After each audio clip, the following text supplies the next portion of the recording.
મિત્રો, ચોમાસાની સિઝન છે અને આ ચોમાસામાં આ બે ફ્રૂટની પણ સિઝન છે, જેના વિશે આપણે ઘણી વખત પૂરું જાણતા હોતા નથી. જે ખરેખર પ્રચુર માત્રામાં શક્તિથી ભરપૂર છે એ બંને ફ્રૂટ એવા છે કે જેમાં પુષ્કળ આયન, ફાઈબર, પોટેશિયમ, ફોસ્ફરસ થી ભરપૂર છે. હવે જ્યારે આનું મહત્વ આપણે જાણીશે ને, તમે જાણશો ને મિત્રો, પૂરો વિડીયો જોજો. આપણા જીવન સાથે સંકળાયેલી છે અને આપણાથી વધારે કાંઈ મોટી વસ્તુ નથી. એટલે પૂરેપૂરો વિડીયો જોજો અને આ તમે એનું મહત્વ જાણશો ને. આટલા ફાયદાકારક આ બે વસ્તુ છે એટલે હું તમને ગેરંટી આપું, તમે હાથમાં ઠેલી લઈને આજ નીકળી પડશો. તો પહેલી વસ્તુ છે ખારક. જે બજારમાં ગ્રીન ખારક મળે છે, પીળા કલરની ખારકનું નામ સાંભળીને તમને યાદ આવી જશે. ઢગલે ઢગલા અત્યારે દેખાય છે, રિક્ષા રેકડિયું, ઢગલા મસ્ત પીળી ખારક. મિત્રો, આ ખારકના ગુણ તમે જોશો ને, તમારી આંખો પોળી થઈ જશે. એક તો ખારકમાં પુષ્કળ ફાઈબર છે મિત્રો. ફાઈબર માના રેસા, એટલે એ પાચન તંત્ર માટે બહુ જરૂરી છે. પાચન તંત્રને મજબૂત કરે છે. આ જૂનામાં જૂની કબજિયાતને પણ એ દૂર કરે છે. જો તમે આખું ચોમાસું સિઝન ખારક રોજ ખાધી હોય ને, તમારું જૂનામાં જૂની કબજિયાત પણ દૂર થઈ જશે. પહેલો ફાયદો આ છે. બીજું, ખારકની અંદર મેઇન વસ્તુ, બધા જ વિટામિન્સ ઘણા બધા છે, માઇક્રો ન્યુટ્રિન બહુ છે, પણ આયન પુષ્કળ છે, લોહ તત્વ, જેનાથી આપણું હિમોગ્લોબિન બને, લોહીના ટકા જેને કહીએ. બહેનોના લોહીના ટકા મિનિમમ 10 હોવા જોઈએ, મિનિમમની વાત કરું છું. ભાઈઓના મિનિમમ 12 હોવા જોઈએ. આજે આપણે જોવા મળતા નથી. મોટા ભાગની હિમોગ્લોબિનની ખામી હોય. મિત્રો, ગોળીઓ નહીં ખાવી પડે, દવા નહીં લેવી પડે. પુષ્કળ પ્રમાણમાં આયન છે. જે વસ્તુ સુધારો અને થોડીક વાર પછી કાળી થઈ જાય એમાં આયન હોય. ખારકને થોડીક વાર સુધારીને રાખજો, સેજ કાળું થઈ જશે. પુષ્કળ આયન એટલે મિત્રો હિમોગ્લોબિન વધારનાર છે. સ્ત્રીઓને તો ખાસ ખાવાની જરૂર છે.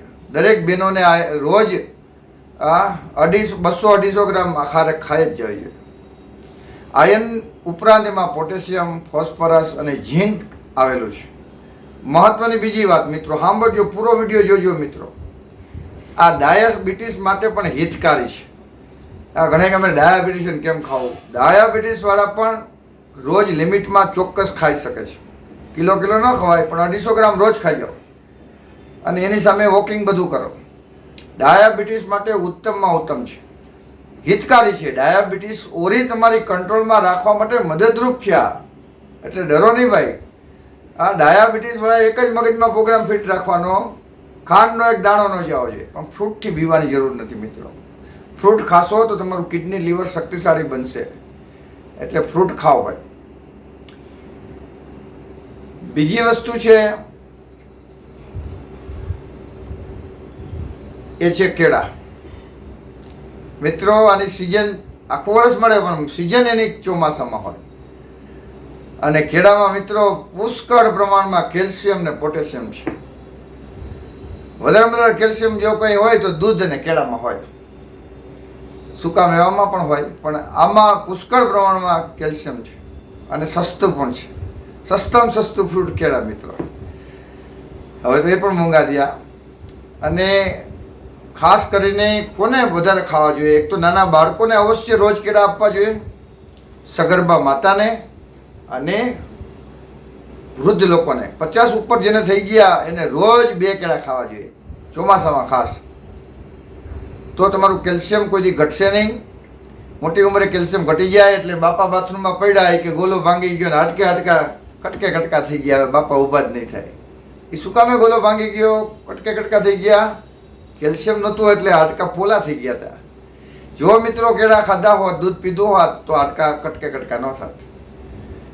એટલે વૃદ્ધ માણસોને ખાસ કેળા આપજો. નાના બાળકોનો વૃદ્ધિ વિકાસ થાય, ખાસ કેળા આપજો. તો ઘણા કે ભાઈ બાળકોને કેળા તો કેટલા મસ્ત આવે ચોમાસામાં, પણ બાળકોને કેમ આપવા? બિચારાને શરદી થઈ જાય. મિત્રો, કાન ખોલીને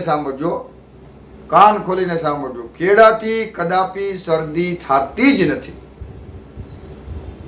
સમજ્યા? શરદી થાય છે બિસ્કિટ, ટોસપટ્ટી, ખારી, ભૂંગળા, બ્રેડ, પાઉંભાજી, પીઝાથી થાય મિત્રો, મેંદાની આઈટમથી, ગોપાલના ભૂંગળાથી.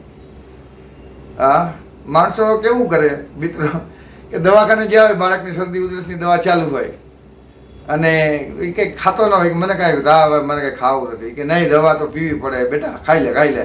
હા લે કે આ ક્રીમવાળા 2 બિસ્કિટ ખાઈ લે પછી દવા ખાઈ લે. મિત્રો કોઈ દી મટે? ક્રીમવાળા બિસ્કિટ ખવડાવે પછી દવા ઉધરસની પીવડાવે, બધી ઉધરસ મટે? આવી બુદ્ધિ છે આપણી મિત્રો. એટલે બુદ્ધિમાં થોડોક ચેન્જ કરીએ આપણે. અને મિત્રો ચોમાસામાં જ થાય કેળા. ભગવાન હોશિયાર છે, આપણાથી હોશિયાર. હા, ચોમાસામાં થાય એનો મતલબ એ ચોમાસામાં જ ખાવાની વસ્તુ છે. ઉનાળામાં કેરી થાય તો ઉનાળામાં જ કેરી ખવાય. આ પછી ફ્રીજ ભરીને આખું વરસ ન ખવાય, એ નુકસાન કરે મિત્રો. ઘણા બટકા ભરીને ફ્રીજમાં ભરે, આખું વરસ ખાય, ભાઈ ખાતા નહીં, નુકસાન કરશે. ચોમાસામાં ગરમ પ્રકૃતિમાં જ આ ખવાય કેરી. એમ ચોમાસામાં જ કેળા ખવાય, ઉનાળામાં કેરી ખવાય. તો મિત્રો ઘણા કે ભાઈ કેળા તો ખાવા, પણ ડાયાબિટીસમાં મોટે ભાગે ડૉક્ટર શું કહે? આ ચીકુ ને કેળા ને સીતાફળ ને નહીં ખાતા, બાકીના ફ્રૂટ ખાજો. મિત્રો ડાયાબિટીસ માટે પણ કેળા છે એ કંટ્રોલ લેવા માટે મદદરૂપ કરે છે. ડાયાબિટીસને કંટ્રોલ કરવામાં મદદરૂપ થાય છે મિત્રો, વધારનાર નથી. એટલે કેળા 10 ન ખાઈ જવાય, પણ 2 કેળા રોજ ખાઈ શકો. ડાયાબિટીસવાળા 1-2 કેળા રોજ ખાય, થોડું વોકિંગ કરી લઈ.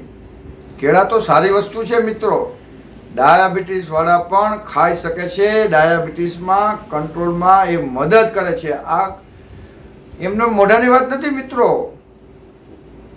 અમે નર્સિંગ કોલેજમાં ભણાવવા જઈએ છીએ, હું ટ્યુટર તરીકે, તો એ ચોપડીમાં પણ આવેલું છે. આમાં પુષ્કળ પ્રમાણમાં એન્ટીઓક્સિડન્ટ છે.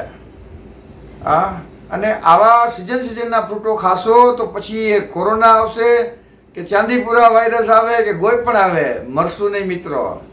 શક્તિ પહેલેથી જમા હશે. ઘી દૂધની જરૂર નથી મિત્રો, કાજુ બદામની જરૂર નથી. સિઝનના ફ્રૂટ ખાઓ.